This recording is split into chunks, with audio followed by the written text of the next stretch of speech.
Mindfulness, and joining us today is the wonderful Carlos Pomeda. Carlos, thank you so much for being here today. It is such a gift.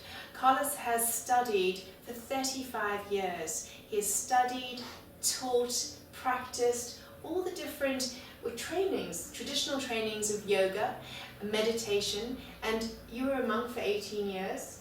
You spent 9 of those years in an Indian ashram, a Siddha ashram, and that was with Guru Maya and Muktananda.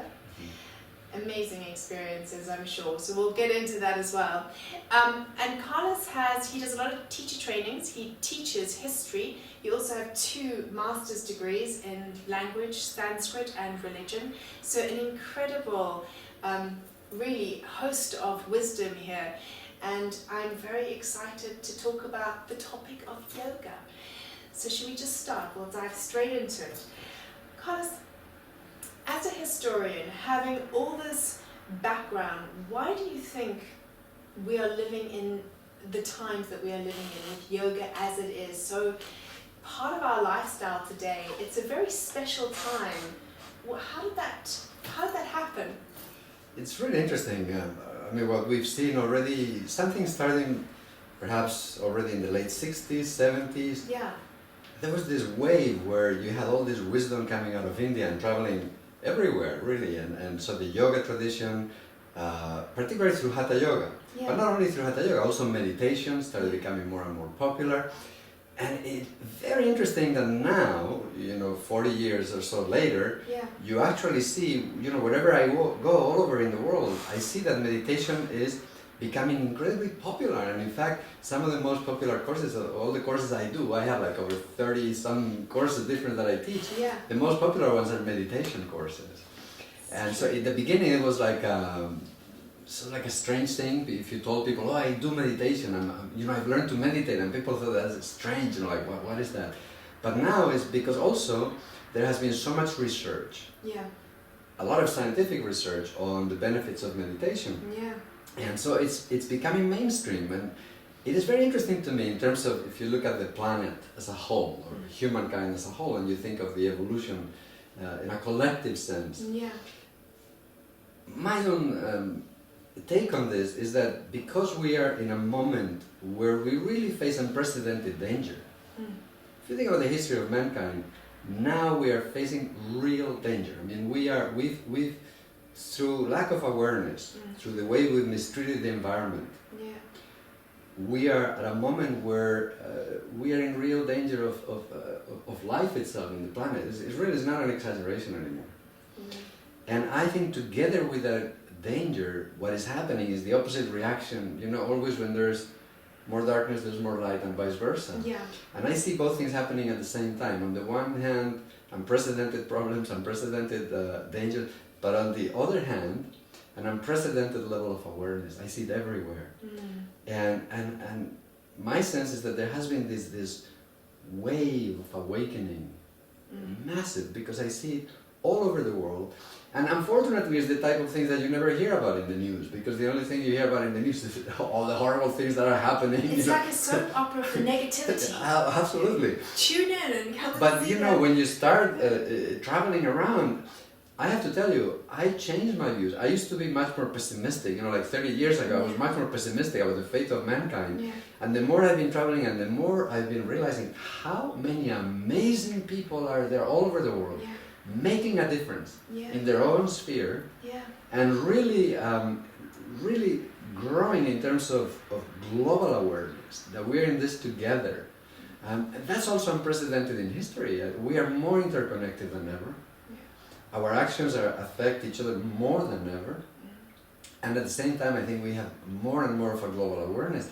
Of course, the internet, for example, the phenomenon of the internet has been a big part of that. I remember the first time I went on the internet and I connected to a university that was on the other side of the world, and it was like, wow, it's an instant connection. And so we have this happening simultaneously, that there really is a great shift in awareness.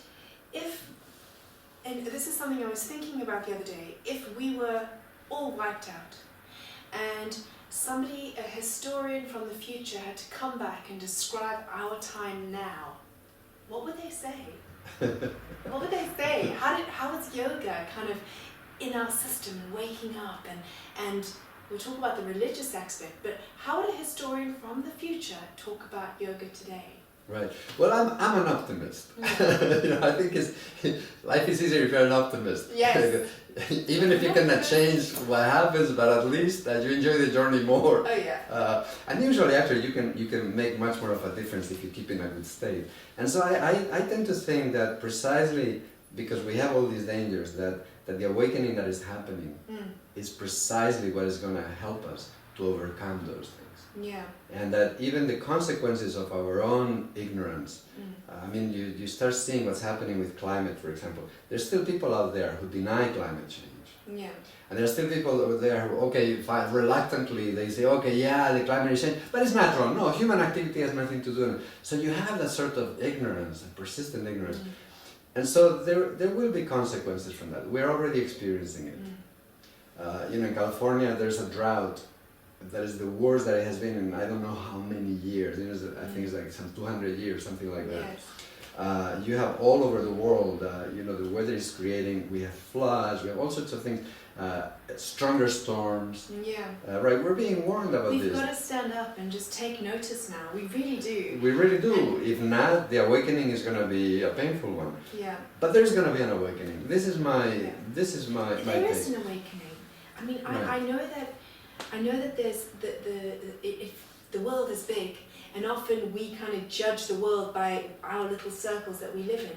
But in our circles, and it's just filtering out, it just feels like there's this mass awakening happening, where there's this huge movement happening, and people are just taking their heads out of the sand and going, I want to be part of the change. Exactly. I want to be part of this change, and it's powerful. I think we're so, I wake up and think, wow, we're living in such an incredible, special time. Where yoga is free. We're free. We don't have to go underground to practice this kind of self-exploration. Religion is often quite a common kind of headbutt with yoga. Why is that? Why do so many people go, is it a religion? This is an interesting one. I mean, I'm going to say something that's probably controversial, Good. but it is my honest view. I had a religious upbringing. I was brought up a Catholic in Spain, and I have experienced sort of that dogmatic aspect of religion. Now, I'm not one of those who criticizes religion wholesale and says everything about religion is bad. I don't believe that, because I see throughout history, religion has been a civilizing influence, has been a force for good, has been a moral compass. So I think that the problems are not due to religion, but to human traits like intolerance, narrow-mindedness. That sort of thing doesn't really belong to religion. It belongs to the people who practice the religion. And so yes, it is true that a lot of horrible things have been and continue to be done in the name of religion. But what I think connected to the role of yoga, see, in my own journey, when I discovered yoga, I loved it because I had come to a point in my life, I was a teenager, and I had come to a point in my life when I became completely disenchanted with what I saw in religion. Intellectually, the theology didn't make any sense to me. The more I analyzed it intellectually, the less sense it made. And so I had become an atheist. And I had lost all faith completely. And when I came across my guru, and I heard the message of meditation and so on, and the self, one of the things that I loved about yoga is that I was not being asked to adopt any belief system. I was not being asked to accept any dogma a priori. Of course there are ideas being presented because nobody can live without a view of things, and yoga is no different, and anybody who does yoga is no different. You have to have a view. And of course the yoga tradition does have a view of the universe, a view of the role of human life and so on. But you don't have to adopt those views in order to practice yoga. So primarily, to take it or leave it. Exactly. Yeah. But yoga is a practice primarily, not a belief system. And so in that way, I think there's a profound difference between yoga and religion. In the religion, of course, in the formal religion, you have to accept certain tenets a priori. And in some of them, in fact, you cannot call yourself a practitioner of that religion if you don't accept those dogmas. Absolutely. Practice is secondary. Yes. Belief is primary. And what I find is that in yoga is exactly the opposite. Practice is primary in yoga. That's primary. Belief is secondary. And you can do yoga whether you're an atheist, whether you're a communist, whether you're a liberal, it's or whatever you are. experiential. Absolutely. You have to feel it. Absolutely. And if you're not feeling it, it's not, there's not, forget about the belief system. So here's the controversial Yes. part. I do believe, I may be wrong, but I do believe that in terms of the evolution of humanity, we've outlived the usefulness of religion. Yay!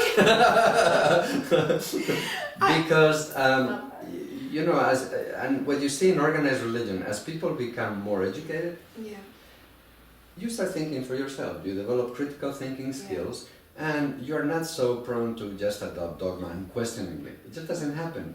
And so I think as global consciousness increases, more and more people, and you see this phenomenon in the last Pew report that I saw in the US, where they do a survey of religious attitudes. What you see is a decrease in the number of people who call themselves followers of a particular religion, but an increase in the amount of people who call themselves simply spiritual. And it's a really interesting shift that I see happening, and I think in that sense, yoga really can be a breath of fresh air.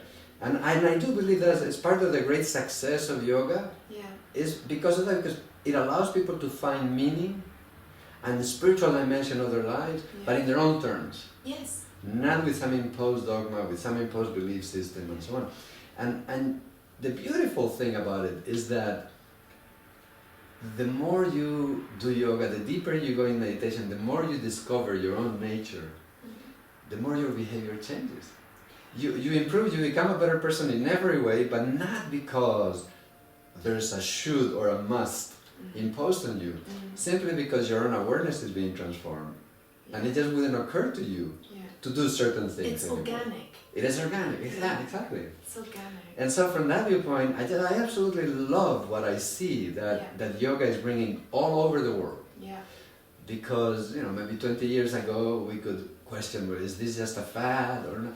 But now it's clear, it's not a fad. Yoga is here to stay all over as a global phenomenon. And it is having a really positive impact. And of course, I'm not referring only to Hatha Yoga, although that's what most people understand when we say yoga.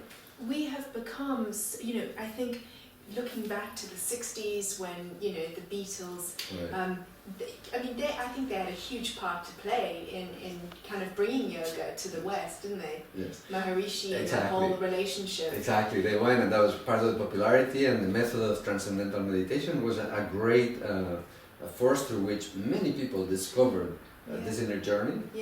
In fact, it was the very first system of meditation that I ever tried. It was transcendental meditation, and I did it for a while, and that was like my first discovery that this was possible. It was exactly that. I was at a moment in my life when I was sort of drifting. And again, the proposition was, look, when you meditate, you can find a space in which the thinking mind will stop. And for me, this was a matter of great curiosity. It's what drove me to try meditation is, if my mind stops, what is left? Because I had never thought about this. I always thought, well, of course I am the mind. And all of a sudden I'm being presented with a view that said, no, you are not the mind. Your essence is actually something that transcends the mind. So this was a great curiosity for me, and it was a great discovery. That as the mind stops, you connect with this pure center of awareness that doesn't have any of the limitations that are associated with the body, with the personality and all of that. That it doesn't have any sense of temporal dimension that transcends time. That is perfect in the highest sense of that word, in the sense that it is complete. And it feels so natural, it feels like coming home. And there was this sense of recognition. How could I have forgotten that this is what we are? We are not men, we are not women, we are this pure, beautiful, infinite consciousness. And so that was, it was a revolution in my life. And interestingly enough, it was through that experience that I was later able to make peace with all religions and to understand that there is wisdom in all religions too, but there is the human intervention that sometimes takes things in the wrong way. Yeah. And it really is what completely gave sense and meaning to my life again, and it became the focal point of my life. After that point I knew that whatever else I do in my life, this is it for me. This is making this discovery permanent. Yeah. You know, anchoring myself in this center of awareness, in this pure being. I mean, even just talking about it makes me feel just still and happy. It's a strange feeling. Right, because we all recognize. Yeah. We all recognize. I mean, this was the thing for me. It was like, of course, how could I have forgotten this? Yeah. You know, this is something that just occurred to me, and I say just, maybe, you know, in the past few months, but I hear this a lot. When you look at religion and you think, okay, religion is all these different faces with the same message underlying everything.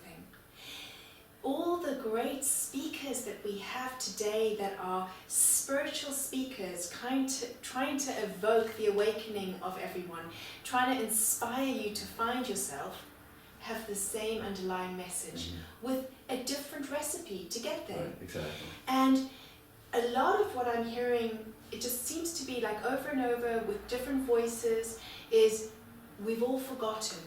We've forgotten that we are this pure light and consciousness, that beyond the personality and beyond the physical body, which is a gift that we should appreciate, not push out the way, but beyond that is just this playful, gorgeous energy that wants to live and experience life. Exactly. And I actually think, and this is what's been playing in my head, you know, that everybody goes, we've forgotten. I think we're meant to forget. We were meant to forget so that we could remember. It's like when you lose something and you find it and you suddenly love it that much more, don't you? So it's almost like we don't appreciate things until very often we maybe have an injury and suddenly we think, oh my God, I love my knee. I wish my knee was better. Right. We almost had to lose it to find it, so that that finding would be an appreciation. We'd have a value for how amazing we feel. Right. Well, this is very much a tantric view of life. Okay. Tantra understands this life as a sort of cosmic hide and seek process by which we forget, and then it is the joy of the rediscovery that gives meaning to the whole thing. Of course, when you're in the dark, when you're going through the hard times, it's not fun at all. No. And you cannot see the beauty in all of that. But when you have the glimpses, when you start reconnecting, when you start discovering, that makes everything worthwhile. Yeah. And this is very much the tantric view of life. And again, is what I see that is actually the common message that you're saying of all traditions. I was sitting in the ashram in India, reading the work of the great Christian mystic St. John of the Cross. After having sort of rebelled in my younger days against the Catholic tradition that I had grown up in, I started reading St. John of the Cross, and I started realizing, oh my God, he's talking about the same inner journey that I'm discovering in meditation. Because he does it. It was the ascent of Mount Carmel. It's an amazing work. And you realize that through his own tradition, he has sort of retraced the same steps that you find in the tradition of meditation. And he starts talking about how you enter this space. You know, he calls it the dark night of the soul. The moment in which it's a dark night, he says, because you are still not there. You are still not, in his words, in God's presence. Yes. But you're already, your soul is naked in the sense that it has lost everything that was familiar. Yes. It has divested itself of everything that was comforting, and so on. And you're in this in-between zone. But as you go through that, you start having the glimpses. And finally you get to the top of the mountain. And that is the meeting. And you've arrived at the summit. With the divine, exactly. Yeah. And the way he describes this journey, I start recognizing experiences that I have been having in meditation. I say, he's talking about the same thing. Wow, this was a discovery. And that was a beautiful transformation for me, that through this beautiful path of yoga, I got a framework, an intellectual framework, and an experiential framework that allowed me to then not only make peace, but also understand every tradition and see that there's the same wisdom in every tradition. You look at the Kabbalah tradition, you look at the Sufi mysticism, you see a similar message. Yeah. The language is different, of course, because, I mean, you know, when you enter a space that is beyond words, and then you come out of that experience, come out of that space, different people choose different interpretations. Exactly, different wordings, different articulations. Yeah. But anybody who's been there can recognize he's talking about the same thing. Yes. You know? Yes. And so this was for me a beautiful and deeply transformative experience. And so I do see there is wisdom in every path, there is wisdom in every tradition. And that's one of the things I always loved about yoga, that is not only is it not dogmatic, but it's completely tolerant. That it recognizes, you have this sort of idea in India from the very beginning. In the tradition of Jainism, for example, which is one of the oldest, if not the oldest yoga tradition, you have this notion that because reality is beyond words and because it is so complex, there's no wording that you can use that will capture it in its totality. It's like words become your Judas in that moment, because you can't actually put experiences into words. Sometimes experiences are so sacred that I actually think I don't even want to try. I want to just hold that experience. I had an incredible experience, and I shared it because it was so powerful for me, with the breath. And it happened about actually a week ago. I'll share this with all of you actually, and Carlos. It happened about a week ago. It was at the end of a yoga session, and there was nothing special about the yoga session. It was really standard. And I came to the end, and I was lying down in Shavasana, and I took in a breath, and suddenly it was as though the breath was speaking to me. And I started to cry. And it was, the breath was saying, I mean, for those of you who think I'm a little bit cuckoo, this is the experience I was having. The breath was saying, I am your mother. I breathe you. I will give you life every day you're on this planet. I am your child's mother. I am your husband's mother. I am your mother's mother. And as I was breathing in, I was just hungry for this breath. And I was like, and it was such a kind feeling that I cried. I felt this crying. And it was this saying, I am this energy that lives everything and breathes everything. Exactly.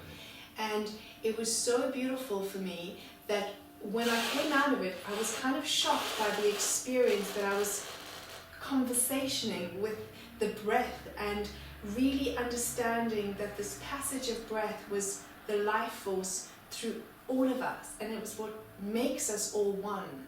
You know, when we say we are all one, for me I needed to string that together and realizing it's the breath that makes us one. We are separated by our experience as a human in a metaphysical form, but we're all one.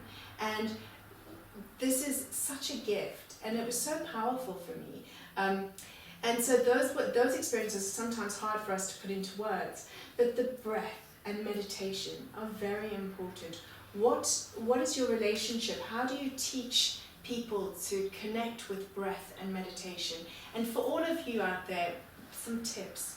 How can somebody just in ordinary life, you know, maybe who hasn't gone through any sort of yoga training, how can they just start to find this meditative peace in their lives? Well, like in every practice, there's many layers, and breath is no different.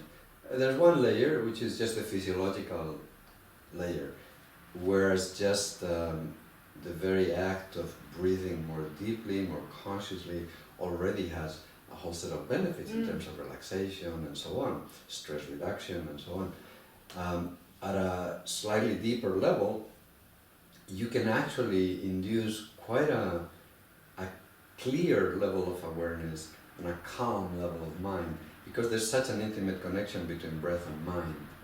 From the viewpoint of Tantric yoga and Hatha yoga, and you know, yoga has been sort of investigating very deeply the intimate connection between breath and mind and so on, you know, how we are sort of wired inside.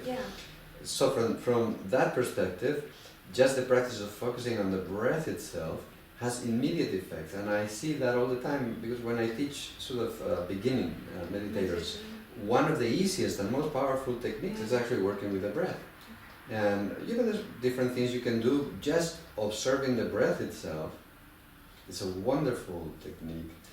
But one that is even more powerful is just elongating the inhale and the exhale very gradually, never forcing, by counting mentally. Right. So you start with whatever count is natural at the moment, and then you gently see if I can add one more, elongate a little bit.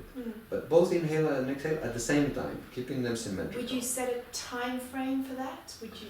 Well, if you want to do a regular practice of meditation, I always tell people, look, let's be realistic. Yeah. Less than 20 minutes.